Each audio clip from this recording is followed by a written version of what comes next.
Bonjour et merci de votre fidélité à Débat de presse, l'émission de décryptage de l'actualité nationale et internationale sur la RTB.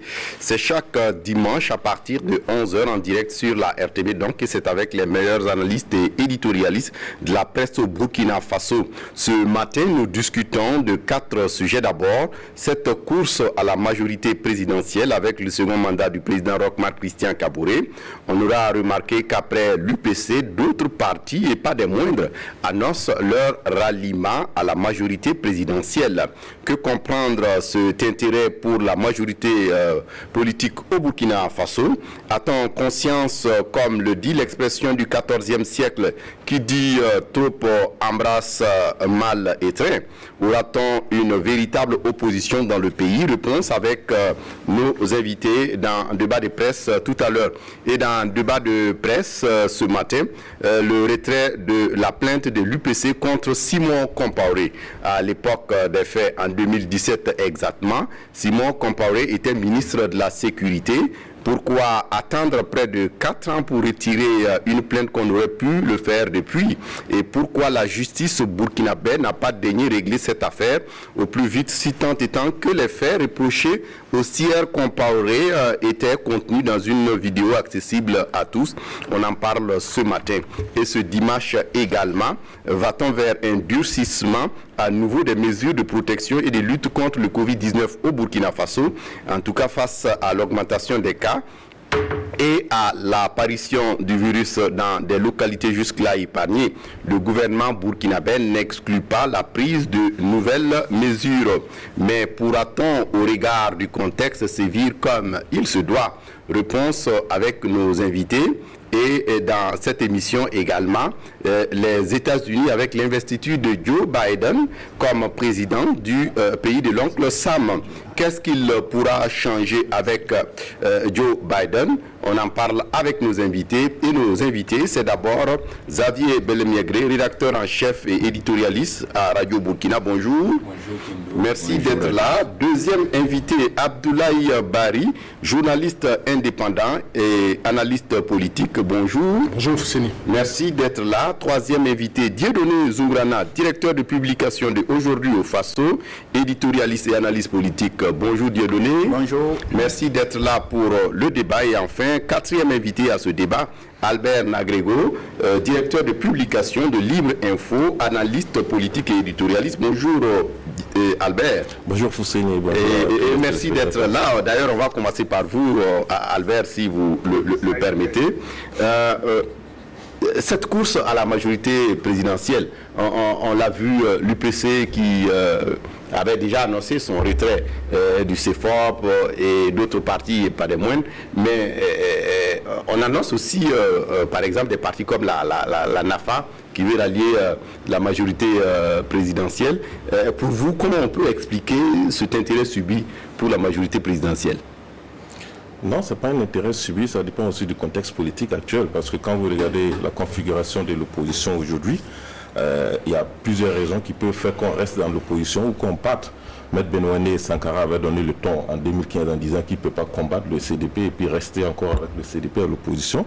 Peut-être que d'autres trouvent aujourd'hui qu'on peut rester à l'opposition, mais au moment où c'est le CDP qui devient chef de file de l'opposition, nous sommes mal à l'aise parce que ça va devenir une alliance ou une association contre nature. On préfère se rallier du côté de la majorité. Ça peut être un argument. Donc, soit c'est le leadership de Edi Komboigo, le président du CDP, qui leur pose problème déjà, soit c'est le fait d'être avec le CDP qui est un problème, ou soit c'est pour des raisons de survie. On espère que mieux vaut aller à la majorité pour pouvoir espérer encore exister politiquement, sinon que d'aller à l'opposition où peut-être on n'aura pas forcément voix au chapitre, puisque quand vous regardez, à part le CDP, l'ADF, EDA, qui sont reconnus de l'opposition. Aujourd'hui, il y a très peu de partis politiques de l'opposition qui ont eu, ne serait-ce qu'un seul député. Vous avez cité le cas du parti de Djibril Bassolé. Moi, je dirais pas la NAFA, je dirais le parti de Djibril Bassolé qui a perdu au moins le poste de député que le parti avait dans le Saint-Guier, qui aujourd'hui sort bréduit de ces élections législatives. Est-ce qu'à l'opposition, c'est un parti qui a la voix qui compte encore? Parce qu'il ne faut pas oublier aussi que depuis longtemps, Zéphirin Diabré a été quand même un allié important pour la NAFA, parce que je me souviens que lors du dialogue politique. En 2019, Zéphira avait beaucoup plaidé à la rencontre pour que l'évacuation de Djibril Bassolé soit une réalité. Il n'a pas manqué également l'occasion plusieurs fois de faire cette médiation-là et même d'appeler au retour de Blaise Compaoré jusqu'à ce que la NAFA annonce officiellement son soutien à l'UPC à la veille de la présidentielle. Donc ça, moi, ce n'est pas étonnant. Ce qui peut rester encore suspect, c'est peut-être l'ADF-RDA. Parce qu'il y a eu au moins 3 députés, si je ne me trompe pas.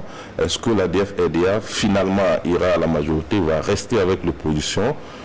On attend de voir. Dans tous les cas, ça a toujours existé depuis le temps de Blaise Compaoré. L'ADF-RDA et le CDP ont toujours fait bon ménage. Donc, ce n'est pas étonnant que puisse rester aussi à l'opposition. Dieudonné Zoumbrana, l'ADF-RDA, le CDP, bonnet blanc, blanc bonnet. Bon, avant de parler, ce n'est pas ce qu'on appelle la transhumance politique, ce n'est pas un phénomène nouveau, hein.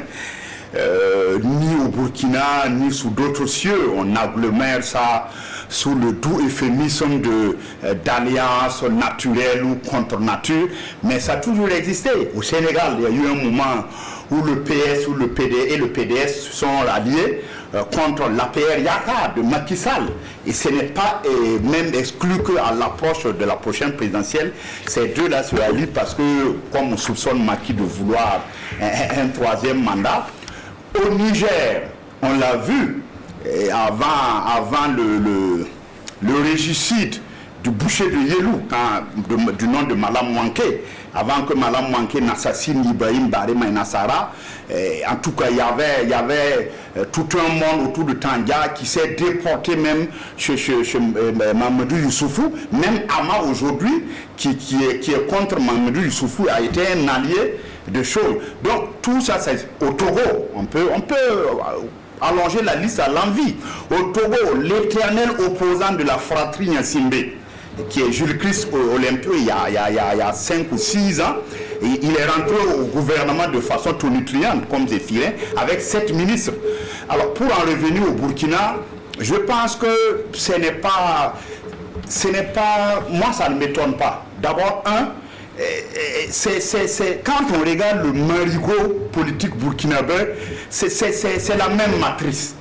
CDP, UPC, NAFA, sauf l'ADF-RDA dans une moindre mesure. Tout le monde, c'est la même matrice, c'est l'ODP-MT, la racine. Donc, en fait, c'est un retour aux sources, si on veut voir. D'abord, c'est ça. Parce que c'est la même matrice, ils sont tous issus de ce conglomérat de partis qui est né en février 1996. Donc pour moi, c'est un retour aux sources de Zéphirin parce que vous savez souvent, qu'on soit socio-démocrate ou bien libéral, souvent en politique, c'est la relation personnelle et surtout originelle qui compte.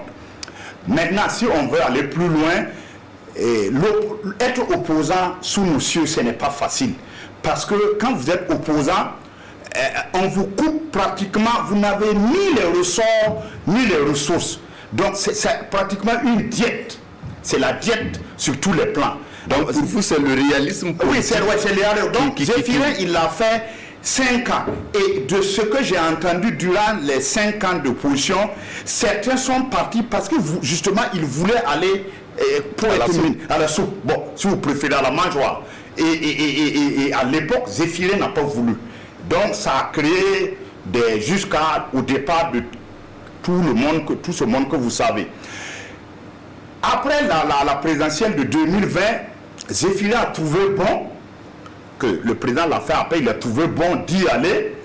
C'est du réalisme, on aura le temps peut-être de revenir là-dessus, c'est du réalisme, même si c'est un couteau à double tranchant, on aura le temps de revenir. Et il peut réussir, et là il sera auréolé du grand réconciliateur de Burkina, parce que en 2025 s'en va, et de ces lauriers-là, il peut en tout cas essayer de chercher encore la machature en 2020. S'il échoue aussi, ça sera sa fin politique. Donc je pense que l'un dans l'autre, c'est quant à la NAFA, Djibril Bassolé, il n'avait pas d'autre existence que d'aller aussi parce que, et moi, si j'avais même un conseil à donner à Djibril au départ, je lui aurais dit de mettre en sourdine ces velléités de présidentielle de 2015. Il n'avait qu'à faire un peu du training et il se présentait en 2020. peut-être qu'on l'aurait accepté. Bon, on aura le temps de dire, mais je pense que c'est la réelle politique qui a poussé Zéphirin à aller vraiment chose à la majorité. Pas seulement Zéphirin, mais beaucoup. Bon, mais il en a pas. Parce que l'opposition sous monsieur, c'est vraiment un chemin escarpé. Oui, Abdoulaye Bari. Alors, je m'interroge, deux questions me viennent donc en tête. Est-ce qu'aujourd'hui, ce que vous appelez la course vers la majorité au pouvoir, est-ce que finalement, les gens, ils sont en train plutôt de fuir le leadership politique de CDP à l'opposition, qui désormais devient donc le chef de file de l'opposition? Est-ce qu'ils sont en train de fuir le CDP parce que les événements de 2014 sont encore très frais dans notre mémoire? Il y a des gens qui ont chaviré, qui sont restés dans le bateau jusqu'à ce qu'ils chavirent, pas parce qu'ils le voulaient, certains par opportunisme, certains parce qu'ils ont mal calculé, d'autres parce qu'ils avaient peur. Donc, pour ce lot-là, il y a une nécessité de se faire une nouvelle virginité politique, parce que le jugement du peuple burkinabé au lendemain des événements de 2014 a été très sévère vis-à-vis de certains hommes politiques qui auraient pu, en tout cas à leur avis, rejoindre donc le bateau du peuple, entre guillemets, pour conduire donc l'insurrection. Ça, c'est le premier élément. Le deuxième élément, on est quand même en politique, il y a du réalisme, comme M. Zungrana l'a dit. Lorsque vous dirigez un parti d'opposition en Afrique, souvent, le problème, c'est que nos partis ne sont pas constitués sur des bases idéologiques. Et lorsqu'un parti n'est pas constitué sur une base idéologique... Et pourtant, il se réclame de beaucoup, soit de la social. Oui, il peut le dire, parce que lorsque vous regardez le cheminement de nos partis, je vous donne un exemple. Alpha Condé, il a milité pendant 30 ans, pendant 40 ans à l'opposition, sur une base, on peut dire, idéologique. Les militants sont restés parce qu'il y avait une base idéologique, ils n'avaient pas de l'argent pour donner aux gens. Et je me rappelle à l'époque, les gens de Cancan, sa région donc d'origine, le pouvoir disait, si vous ne suivez pas le parti au pouvoir, alors on ne fera pas de route ni d'électricité pour vous. On dit, non, on ne veut pas. Et vous avez l'ANC comme exemple d'un parti qui luttait pour une idéologie bien déterminée. Lorsque vous avez donc la chance d'avoir un parti constitué sur une base idéologique, d'un militantisme historique, c'est facile pour les leaders de maintenir. Mais et vous voyez la dernière élection au Burkina, peut-être ce n'est pas propre au Burkina, on est à un tournant crucial de la politique où le dieu argent a pris une place importante. Si vous n'avez pas d'argent, il serait très très difficile dans les années à faire. C'est une analyse que partage Dieudonné. Dans les années à venir de faire de la politique. Tout à fait. Donc au Burkina, on est en train d'assister à une sorte de... la cartographie politique est en train de se redessiner.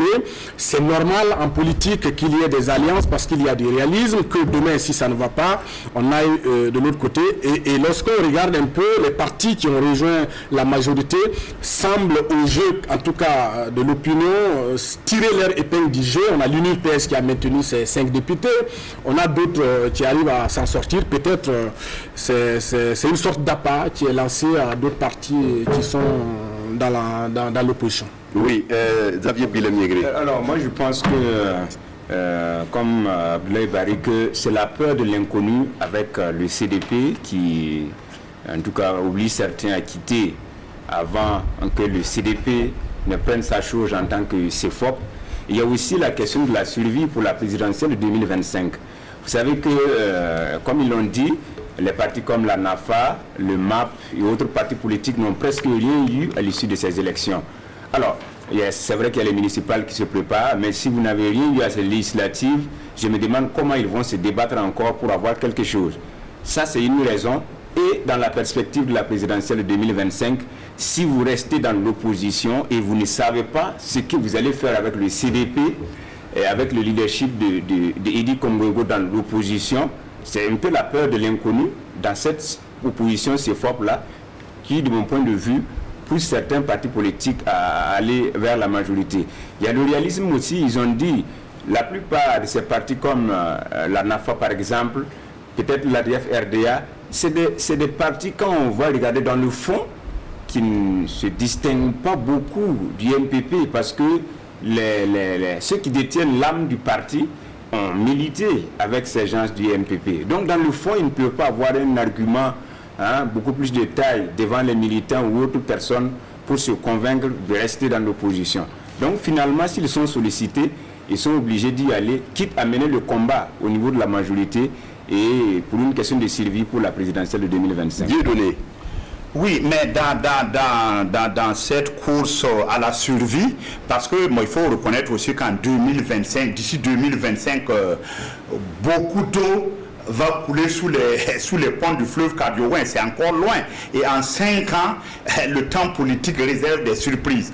Mais est-ce que le parti majoritaire aussi doit accepter n'importe quel parti qui rue dans les brancards, qui dit bon voilà, parce qu'on a vu aussi que pendant la campagne, il y a des partillons, il y a des qui disent ouais, nous sommes derrière le président Blaise Compaoré, nous le supportons.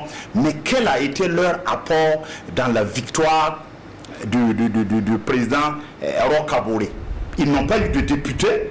Donc, quantitativement, parce que quand on prend la présidentielle, pour moi personnellement, c'est la donne du président Roch qui l'a fait réélire.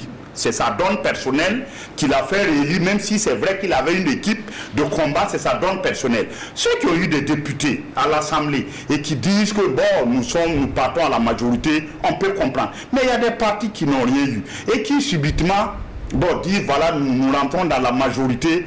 Il y a cette crainte de survie. Mais je me dis aussi, et on entend déjà des gens hurler, est-ce qu'on ne va pas vers un peu une sorte de démocratie conviviale à la ATT. Voilà, moi je dis non, on aura le temps de je dis non. La prochaine question c'était d'ailleurs ça. Voilà, est-ce qu'on ne va pas faire une démocratie conviviale où il n'y aura pas de... J'espère que Edi Komboero campera vraiment avec les Gilbert, vraiment ils camperont vraiment ce camp oppositionnel là. Parce que si on aboutit à cette démocratie conviviale là aussi, je ne sais pas où on va. Donc, mais je ne le pense pas. J'aurai le temps de revenir. Je ne pense pas que c'est vers ça on va. Tout à fait. Abdoulaye Bari et ensuite Albert Nagrego. Oui, est-ce que pour vous, on peut craindre cette démocratie entre griffes conviviale, pour emprunter l'expression à Dieudonné? Moi, je parle d'une démocratie consensuelle à la ATT et qui a conduit même d'ailleurs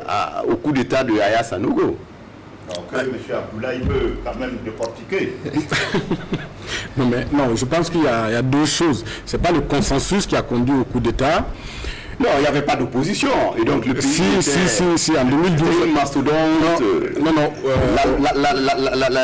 L'albatros, voilà.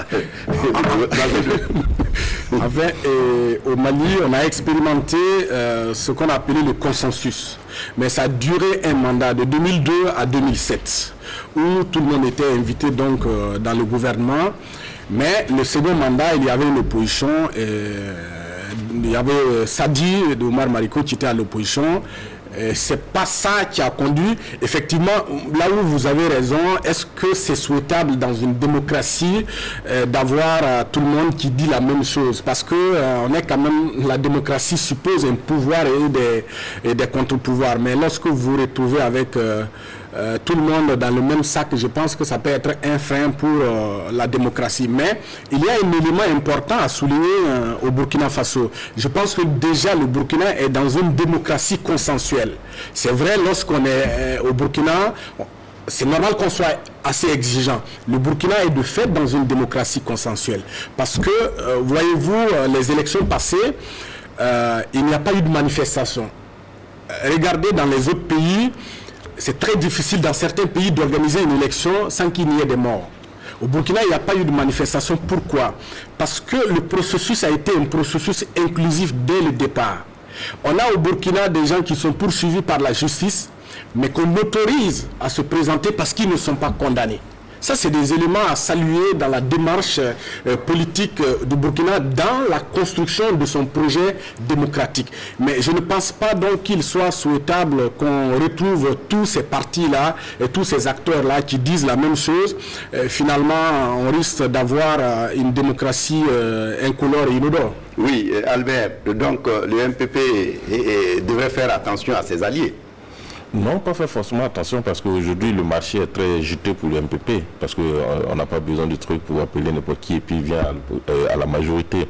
Je suis d'accord qu'on est déjà dans un processus de démocratie consensuelle parce que quand on regarde un peu comment le processus a été mené du dialogue politique jusqu'à l'élection présidentielle, il y a eu des moments où on s'est dit qu'en tant que parti de l'opposition, il fallait marquer une pause et puis échanger, discuter pour tirer les choses claires. Mais on a vu que tout est passé comme une lettre à la poste, même la révision du code électoral.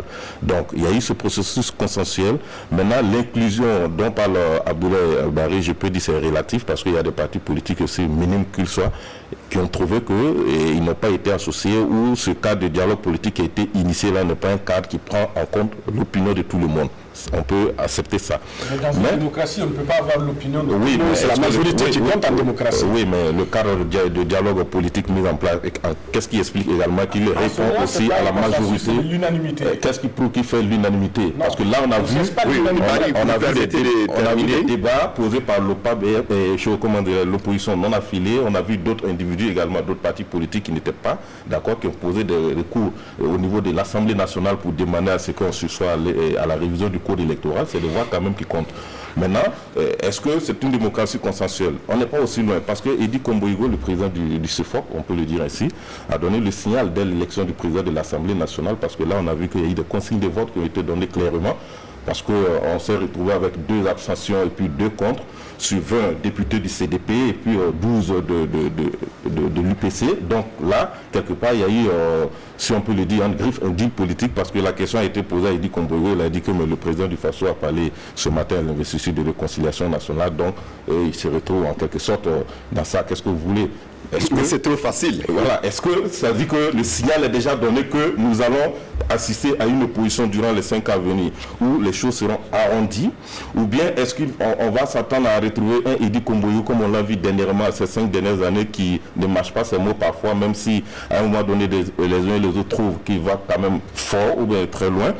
Mais moi je pense qu'à cette allure on est en train de glisser vers une démocratie où on n'aura plus d'opposition, ou du moins on aura opposition, mais l'époque où on a opposition de façade. Ouais, l'époque où on a 3 députés et puis on est chef de file de l'opposition, quoi.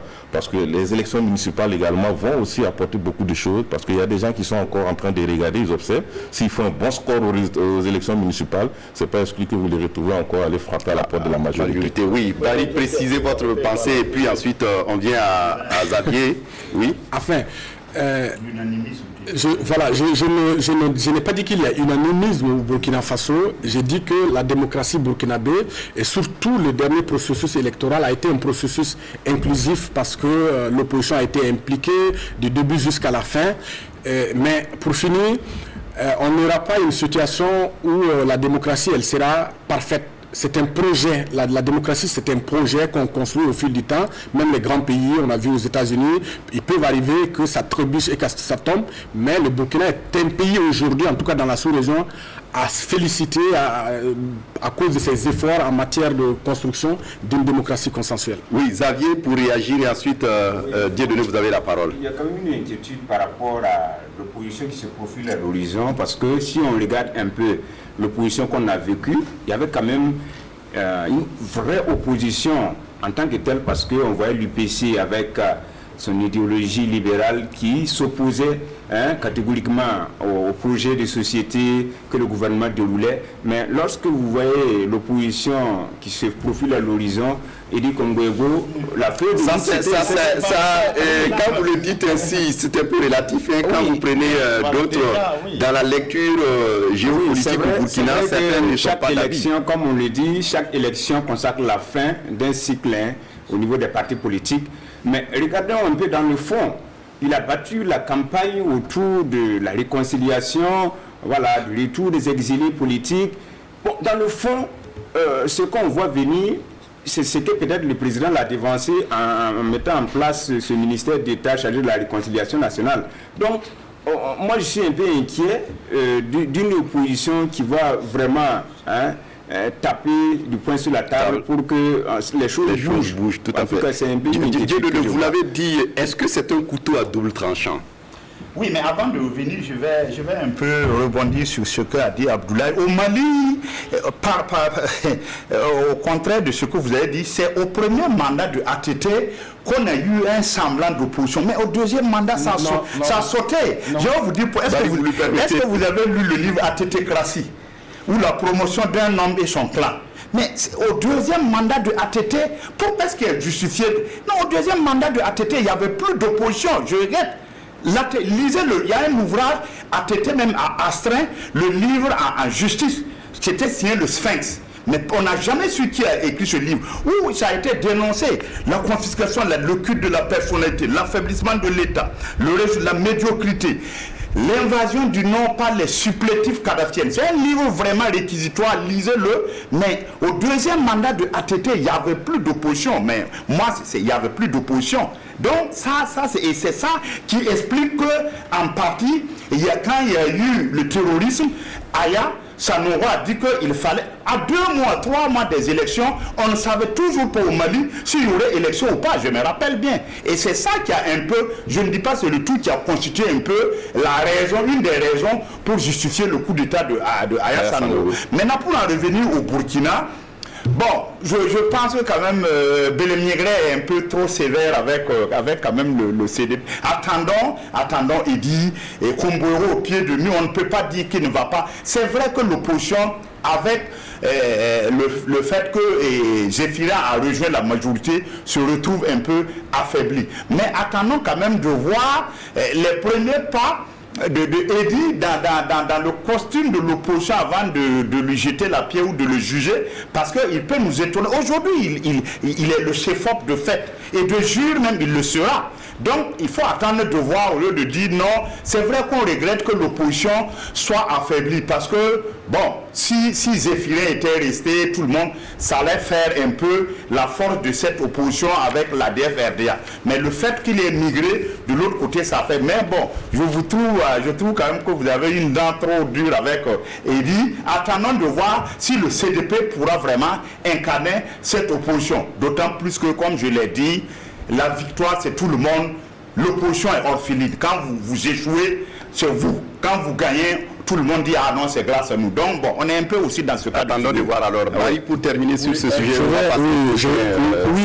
sur Dieudonné, je pense qu'il faut revoir peut-être vos notes. Le premier mandat de 2002 au Mali à 2007, tous les partis politiques, y compris Sadi, étaient dans le gouvernement. Et Sadi occupait le ministère de la Culture à travers le cinéaste Cheikh Oumar Sissoko. Le deuxième mandat, il y a eu opposition parce que Sadi n'était plus représenté dans le consensus et c'était le seul parti a priori. C'est vrai, le RPM était... Je n'avais même pas compris en son temps, puisque même dans les négociations avec les je termine. Il est vrai qu'à partir de 2006, Ibeka avait commencé à donner de la voix en chargeant le gouvernement parce qu'il n'arrivait pas à résoudre les questions sécuritaires. Mais au second mandat, le RPM est resté dans le gouvernement avec le ministère de l'Environnement, notamment M. Keita qui était au ministre de l'Environnement. Mais Sadi est resté à l'opposition jusqu'en 2012. Ça, c'est le deuxième mandat. Voilà, donc on va réorganiser un débat sur le Mali, certainement pour revenir sur toutes ces questions. On va avec vous, Dieudonné Zoumbrana, le second sujet. L'UPC qui retire sa plainte contre Simon Compaoré. À l'époque, Simon Compaoré était ministre de la Sécurité et les faits remontent à 2017 lorsque dans une vidéo devenue virale sur les réseaux sociaux, on voyait le tout-puissant ministre de la Sécurité dans un gilet pare-balles au point proférer des menaces à l'encontre de ceux-là qui viendraient à attenter à la vie de certaines autres personnes et l'UPC s'était senti visé et avait posé plainte en son temps. Aujourd'hui, l'UPC dans la majorité présidentielle a jugé bon de retirer sa plainte. Est-ce que vous trouvez ça normal? Oui, bon, parce que bon, dans l'affaire Tranquillos, puisque on appelle l'affaire comme ça, l'affaire Tranquillos, c'est normal, hein, c'est normal parce que bon, d'abord les deux, on sait que souvent ça n'a pas été, les rapports ont souvent été simplement cordiaux pour ne pas dire plus entre Zéphirin et Simon. C'est de notoriété publique que bon, le courant n'a pas toujours trop bien passé et l'affaire Tranquillos est venue exacerber un peu cette relation polaire là. Ben, moi je suis content que en tout cas Zéphirin ait retiré sa plainte. D'abord, bon, le pardon c'est humain, chose. Mais si on veut aller même politique, comment vous voulez que quand même aujourd'hui, Zéphirin qui est ministre de la réconciliation, tout puissant ministre de la réconciliation, il va garder cette plainte-là en justice et puis lui et Simon, ils auront des réunions, ils vont avoir beaucoup de... Comment ils vont pouvoir se regarder? Bon, ça déjà, je trouve que, bon, et quand même, Zef, il a quand même bien agi parce que il ne peut pas maintenir cette plainte-là alors qu'ils vont avoir des réunions ensemble, ils vont se téléphoner, ils vont œuvrer à réaliser le programme d'Europe. Je pense que ça, maintenant, est-ce que c'est un signal aussi que déjà, je ne sais pas, une esquisse subliminale de Zéphirin pour dire que, bon, voyez, je suis ministre de la réconciliation, je donne l'exemple, il faut aussi que les Burkinabés suivent. Bon, le parallèle est un peu boiteux parce que, bon, ici, c'est vrai que c'est deux hommes, bon, qui ne s'entendaient pas sur un problème précis. Or, la réconciliation nationale, c'est quand même, il y a des problèmes de mort, il y a des problèmes de meurtrissure, et il y a des problèmes d'indemnisation, c'est plus lourd. Mais si ça peut servir d'exemple pour donner au Burkinabé, tant mieux, mais Zéphirin ne pouvait pas faire autrement. Oui, Albert, est-ce que c'est votre avis également qu'il donne ici le ton, parce qu'il est le ministre d'État, ministre chargé de la réconciliation des Burkinabés? Oui, ça peut être le ton, mais il ne faut pas oser que ça cache une raison politique, hein, parce que son entrée au gouvernement, on ne sait pas qu'est-ce qu'ils se sont dit, si ça faisait partie également des discussions, hein, ça peut faire partie politique. Ça peut faire partie des préalables, parce que tenez-vous bien, parce que l'annonce a été faite le même jour, simultanément, pendant que Simon Compaoré était de l'opposition après le fait conférence de presse, Zéphirin Diabré également fait sortir un communiqué. Et moi, au début, je ne savais même pas qui a été le premier à faire le truc. Après, je me rends compte que les deux même parlent du même langage, le même jour, face à la presse. Qu'est-ce qui s'est passé? Est-ce qu'il y a eu un consensus pour qu'on l'annonce le même jour, de façon pour que l'effet soit également à la hauteur de l'acte que nous posons ensemble? Ça peut être une raison, parce que là, donc, il ne faut pas exclure que ça fasse partie également des négociations ou des compromis là-bas entre eux, parce que la politique, elle est quand même insondable, elle est tellement profonde qu'on ne peut jamais rien comprendre, il ne faut jamais accepter les choses au premier degré, il faut toujours analyser les choses au second degré. Maintenant, est-ce que c'est le signal pour une réconciliation? Si c'est le cas, ça peut l'être, mais aussi, il y a des vices, parce que il y a des dossiers aussi emblématiques où on ne pourrait pas facilement, par un coup d'annonce, arrêter tout le processus ou la procédure judiciaire et puis dire qu'on va à la réconciliation, d'autant plus qu'on ne sait même pas quel schéma, on ne connaît même pas encore le schéma de la réconciliation, on ne sait pas exactement à quoi on devrait s'attendre.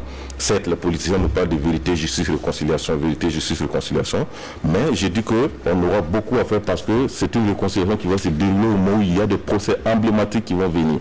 Qu'est-ce qu'on va décider? On va surseoir ces procès, on va finir ces procès avant d'aller à la réconciliation. Si c'est le cas, comme on le dit, c'est pas dans 5 ans qu'on pourrait faire cette réconciliation, parce que je me pose bien un procès comme Thomas Sankara, s'il souffre bientôt. Comment on fait? On le met comme dans la réconciliation. Un procès de l'insurrection qu'on n'a pas encore eu. Les victimes de l'insurrection attendent toujours de justice. Les familles attendent aussi justice. Les proches attendent justice.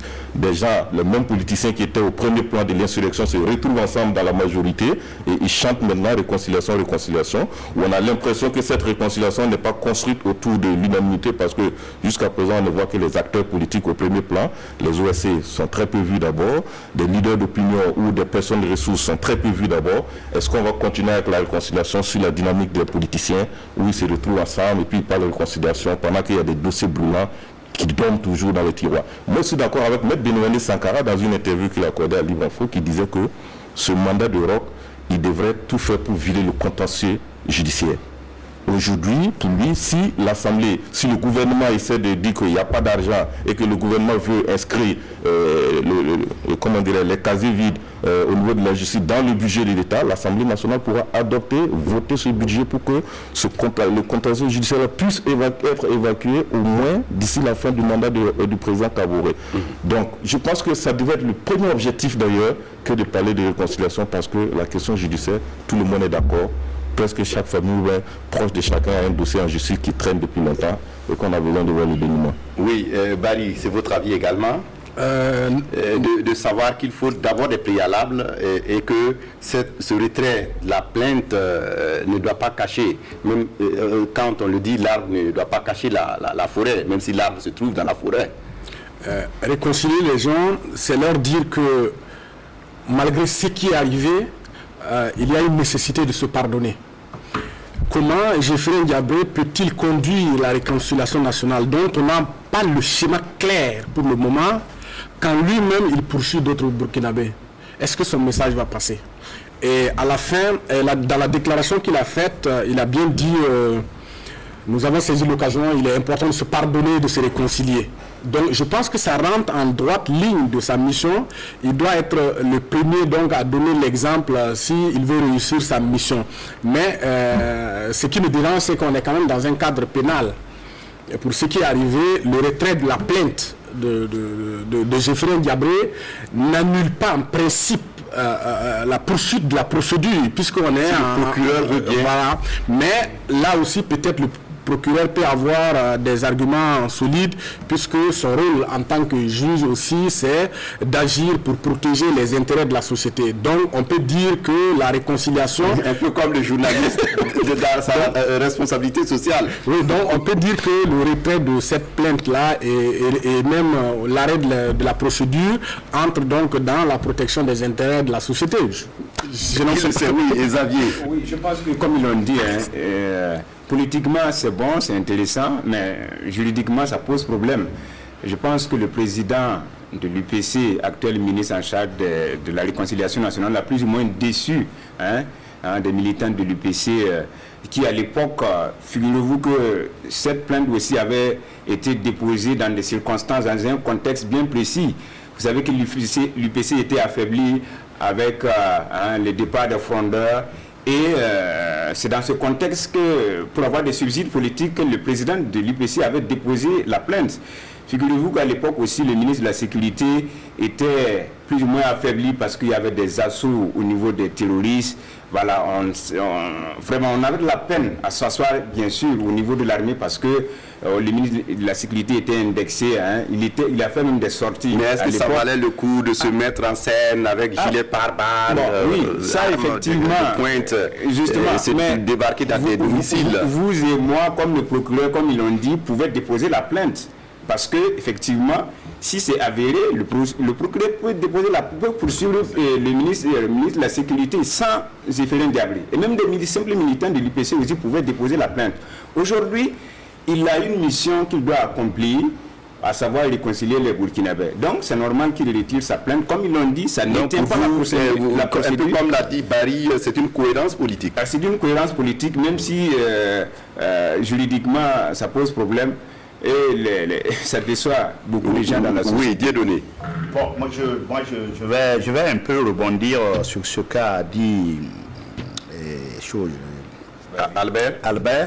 Mais je pense que on n'a jamais dit qu'on va faire table rase sur la justice. Je pense que ce soit le président du FASO ou même le ministre de la Réconciliation, on n'a jamais dit qu'on va faire tabula rasa sur le triptyque vérité, justice et réconciliation.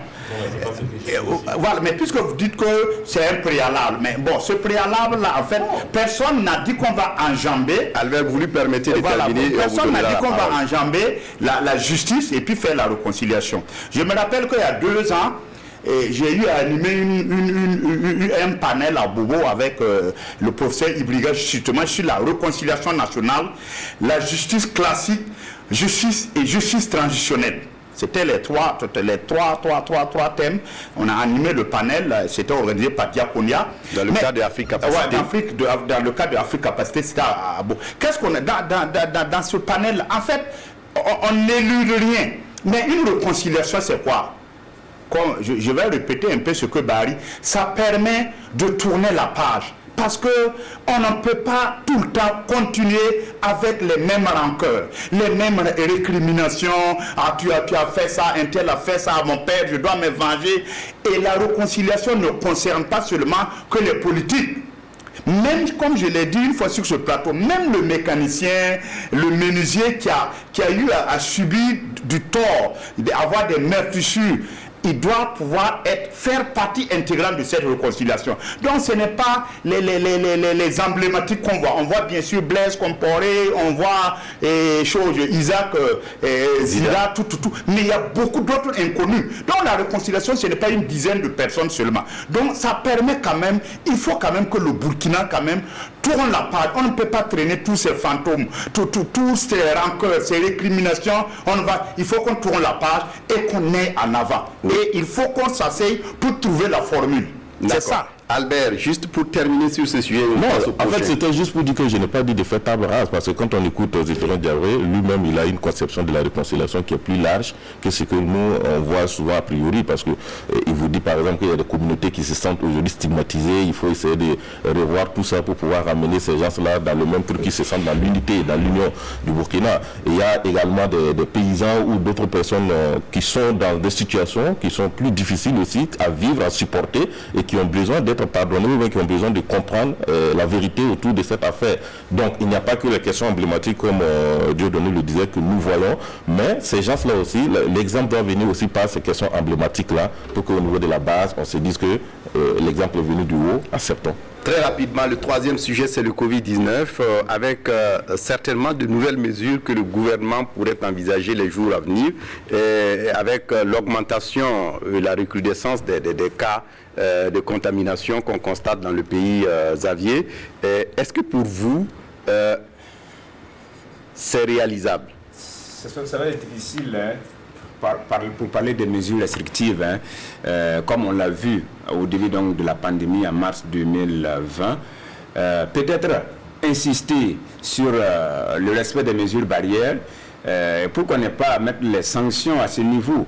Parce que si on va revenir sur la fermeture des marchés, des mosquées et les transports qu'il faut bloquer, ça va asphyxier l'économie, ça va asphyxier les petits commerçants, ceux qui sont dans le secteur informel. Ça va être durement encore beaucoup plus ressenti. Je pense que beaucoup de pays dans la sous-région expérimentent encore la chose avec les couvre-feux et autres. Mais pour ce qui concerne le Burkina Faso, je pense qu'il faut insister sur le respect des mesures barrières et notamment peut-être imposer des sanctions sur le port du masque et autres aspects qu'il faut prendre en compte pour vraiment essayer de limiter cette propagation. Peut-être que c'est aussi la période, parce que jusqu'à présent, les médecins ne l'ont pas dit ouvertement. On ne sait pas si c'est la période de la fraîcheur aussi qui y contribue, avec ces nombres qui galopent chaque jour. Mais je pense que c'est insister sur la sensibilisation. Parce que même dans les services publics, il y a des gens qui ne portent pas de masque, mais on ne fait pratiquement rien. Voilà. Et dans les lieux publics, normalement, si vous ne portez pas de masque, on ne doit pas vous laisser rentrer. Malheureusement, on accepte. Et les gens même se saluent. Bon, c'est vrai que c'est une tradition africaine qui est difficile. Donc, pour vous, ça va être difficile. Ça va être difficile et il faut insister sur le respect des mesures barrières. Sinon... Oui. Asphyxier l'économie, ça va être difficile à dire. Je ne sais pas, mais je pense que en fait c'est dans les tuyaux, mais le gouvernement n'a pas encore dévoilé ce qu'il va prendre comme mesure. Je ne sais pas. J'ai lu le ou bien c'est où. Dans le Conseil des ministres, ça n'a pas été explicite. Bon, est-ce qu'on va retourner aux quarantaines, à un couvre-feu ou bon, les frontières terrestres ne sont toujours pas ouvertes. Ce que je sais. Donc, bon, moi je ne sais pas qu'est-ce que le gouvernement a dans les tuyaux, mais non seulement il y a cette recrudescence, mais il y a les variants qui sont là. Il y a le variant, par exemple, sud-africain qui est là. En Europe, il y a le variant britannique ici. Donc, bon, je pense que quand même, tant bien que mal, avec le recul, bon, quand même en Afrique, même des voies plus autorisées que la même l'OMS, reconnaît qu'en Afrique, plus ou moins, les autorités ont mieux géré vraiment la pandémie de la Covid. N'en déplaise à certains, en tout cas c'est ce qui ressort, on a mieux géré la pandémie. Bon, je pense que... Et pourtant on avait annoncé l'hécatombe. Voilà, on avait annoncé l'hécatombe, mais je crois aussi on l'a écrit avec les dernières élections et les dernières élections, beaucoup de manifestations, les fêtes de fin d'année, il y a eu un relâchement. peut-être qu'il faudra peut-être rappeler les gens peut-être à plus de vigilance, mais le gouvernement n'a pas encore dévoilé les mesures qu'il compte vraiment ébranler. Donc moi j'attends de voir. Oui, Barry, c'est votre avis également, l'attentisme, peut-être la prudence. Oui, avant de revenir à ça, M. Zoungrana a dit quelque chose de très important.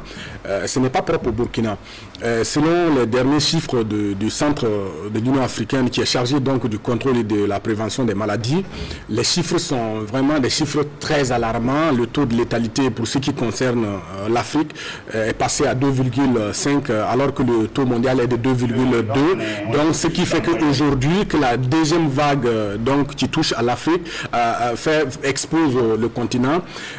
On a des pays, on a près de 21 pays en Afrique qui ont peut-être même 5, 4%, le Libéria à 4%, le Soudan à 4%. Donc les chiffres sont assez inquiétants. Mais d'une manière générale, je pense que le sommet de la CEDEAO hier, des chefs d'État, s'est penché également sur cette question. Il y a des mesures qui seront annoncées peut-être ce soir. On parle de 240 millions de vaccins qui seront donc achetés par les pays de la CEDEAO. Ça représente 20% donc de la population de la CEDEAO. Donc il y a aussi un fonds qui pourrait être annoncé ce soir donc pour soutenir ces pays-là dans la lutte contre cette pandémie. Mais d'une manière générale, pour revenir donc au cas spécifique du Burkina, peut-être ce n'est pas spécifique au Burkina, il va falloir qu'il y ait une prise de conscience collective. Parce que lorsqu'on parle de cette maladie, on a le sentiment que tout doit venir d'un gouvernement en place. Protéger ma vie, protéger ma famille, protéger mes amis, c'est pas au gouvernement de me le dire en tant que citoyen. Si porter un masque de 200 francs ou de 500 francs me permet donc de ne pas attraper cette maladie, pourquoi je vais attendre que ça vienne du gouvernement? Donc, et puis, vous voyez, ce n'est pas aussi une tâche facile pour un gouvernement de devoir prendre ces mesures parce qu'après coup, c'est très lourd pour un gouvernement à supporter. Et si vous fermez des marchés, c'est très lourd à supporter. Si vous fermez les mosquées, c'est lourd. Le gouvernement supporte difficilement des choses comme ça. C'est vrai qu'il faut saluer les premières mesures qui ont été donc adoptées par le Burkina. Ça a été de très bonnes mesures qui ont permis au pays de ne pas avoir une situation assez dramatique. Il faut continuer, donc on va attendre les mesures du gouvernement, voir ce qui est prévu. Va se passer. Oui, Albert. Non, en fait, moi je voulais dire que c'est pas, on va pas rejeter la responsabilité sur le gouvernement, mais le gouvernement y est pour quelque chose aussi. Aujourd'hui, quand vous repartez dans les établissements bancaires, il y a très peu de banques qui ne vous exigent pas le masque ou bien le gel à la porte. Mais pourquoi on ne peut pas exiger ça des chefs de gare? Allez-y à la gare dans une compagnie de transport tout de suite après l'émission, vous allez voir. Souvent pour rentrer dans un cas, c'est comme du bétail, excusez-moi de l'expression. Et dans le cas, là, les gens sont assis comme ça, il n'y a pas de masque, il n'y a pas de gel, il n'y a rien. Mais il faut intimer l'ordre également à ces responsables de compagnie là de le faire, de respecter quand même les mesures barrières. Soit vous le faites. Heureusement, il y a des compagnies qui le font, qui respectent scrupuleusement à la lettre ce qui a été édicté par le gouvernement. Mais il y a des compagnies où c'est totalement laissé, on n'en parle même pas. Vous regardez des boîtes de nuit aujourd'hui qui sont remplies, pleins. Et vous imaginez un seul cas ou deux cas dans cette boîte de nuit le lendemain, qu'est-ce que ça devient? On n'a pas dit de les fermer. Mais au début, il y a eu des normes quand même qu'ils ont donné. Il ne faut pas dépasser ces normes. Il faut veiller à ce que cela soit respecté, c'est tout. Si on dit par exemple dans une boîte, il ne faut pas recevoir plus de 50 personnes, que cela soit respecté, c'est tout. Si les compagnies de transport, les cars, on dit de ne pas prendre plus de 30 ou 40 personnes, les mesures sont toujours en vigueur. Mais qu'est-ce qu'on fait pour le respect de ces mesures-là? Parce que jusqu'à ce qu'on sache, officiellement, ça n'a jamais été levé. Donc, il faut rappeler les uns les autres à l'ordre très rapidement. On n'a pas besoin d'attendre que les chiffres grimpent et puis maintenant venir avec des mesures qui vont pénaliser presque tout le pays ou paralyser tout le pays, si on peut le dire ainsi, en mettant des villes en quarantaine ou en faisant des couvre-feu. Oui, alors qu'aujourd'hui, les patrouilles qui servent pour faire le couvre-feu, ces mêmes patrouilles peuvent servir pour se promener, vérifier, voir est-ce que le marché, les gares respectent les mesures, est-ce que les maquis respectent les mesures, ou bien les lieux publics de façon générale. Il y a aussi la sécuritaire. Oui, mais est-ce que le ministère, devant le ministère véritablement on a ce qu'il faut? Est-ce que devant les services publics on a ce qu'il faut? On peut le faire de façon souple, sans contraindre qui que ce soit. Mais si on laisse tous, arrivera un moment où on sera tous pris dans ces mesures coercitives-là et ça n'arrange personne. Oui, Barry. Enfin, je vais juste préciser quelque chose. Je ne suis pas en train de dédouaner le gouvernement, sa responsabilité et tout, mais je dis qu'aujourd'hui, face à cette pandémie, ce n'est pas le rôle là, c'est pas un rôle exclusif du gouvernement. On est tous responsables. Oui, le gouvernement peut prendre des mesures. Si le gouvernement exige par exemple le port des masques, si moi en tant que citoyen je ne porte pas le masque, ça n'aura pas d'effet. Mais si par contre chacun de nous prend conscience que cette pandémie-là a des conséquences graves et que dans sa famille il exige ça, au service tout le monde exige, on va faciliter la tâche. Oui, c'est l'idéal, mais sauf qu'il y a des familles aujourd'hui, des gens qui ont des problèmes pour avoir un masque. Ce masque qui est là sur ce plateau, excusez-moi, minimum ils font souvent 300 francs ou 500 francs ailleurs. Alors qu'en une journée, peut-être que le masque il est usé, vous ne pouvez plus l'utiliser le lendemain. Mais il y a des ménages aujourd'hui, peut-être qu'ils ne peuvent même pas avoir 1000 francs, ne serait-ce qu'une semaine. Il y a des masques qu'on peut laver.